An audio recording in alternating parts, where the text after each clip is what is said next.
I'm Aaron Mehta, Editor-in-Chief of Breaking Defense. I'm here with Justin Cass, your naval reporter. We're going to break down day one of the Sea Air Space Conference here in National Harbor. Looking forward to what's coming in day two. Justin, let's start with the CNO. She made some comments today, and then afterwards talked with a few reporters. Talk a little bit about the situation in the Red Sea. What did you hear? Yeah, so we asked the CNO about the Navy's warships in the Red Sea and the Mediterranean Sea, which have been shooting down a number of missiles and drones in recent months ever since Hamas attacked Israel. And the crux of the issue is that the Navy has a finite number of missile interceptors, like Standard Missile 6. And there is a looming question of how long can they continue to do this before they simply run out of munitions. The CNO's perspective on this was pretty candid. She said, you know, look, we are where we are. It's because we didn't invest in munitions perhaps as much as we should have in previous years. But under her predecessor, Michael Gilday, she said we started sending that demand signal to industry, and we are certainly going to continue to do that. We did so with the fiscal 24 budget, and we're doing it in the fiscal 25 budget as well. The Vice CNO also made some comments about the Red Sea. What did you hear there?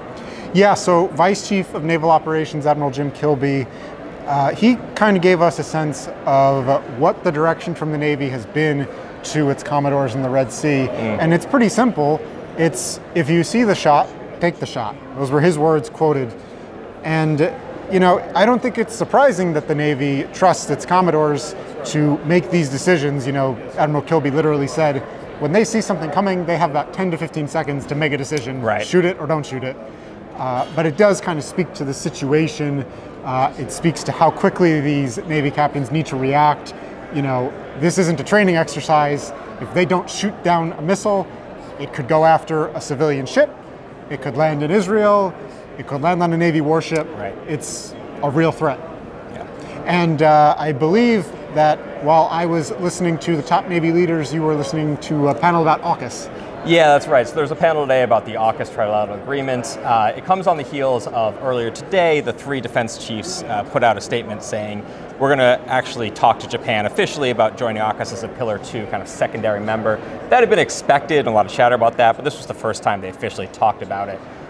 All the officials here said, look, we can add Japan, we can add other countries. It won't impact what's going on Pillar 1, which is the nuclear submarine agreement.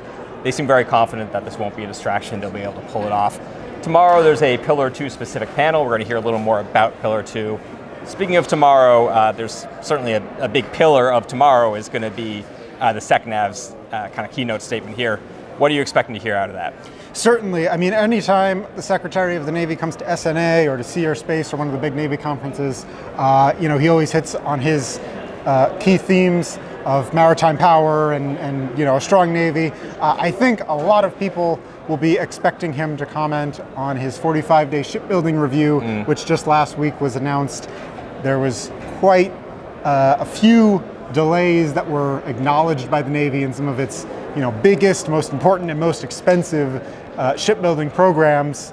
We didn't actually hear from the SecNav, even though he was the one who initiated that review. So I'm sure people are going to be expecting him to address it tomorrow. I imagine if he takes questions, he'll be asked about it. And, my question for him is simply, you've acknowledged these delays, but what's the message to the public? What do you expect the public to take from you telling us about these delays? All right, so for that story and more, keep it to breakingdefense.com. We've got a bunch more stories coming out from day one. We'll obviously have more for day 2 and day 3. I'm Aaron Mehta. Thanks for watching.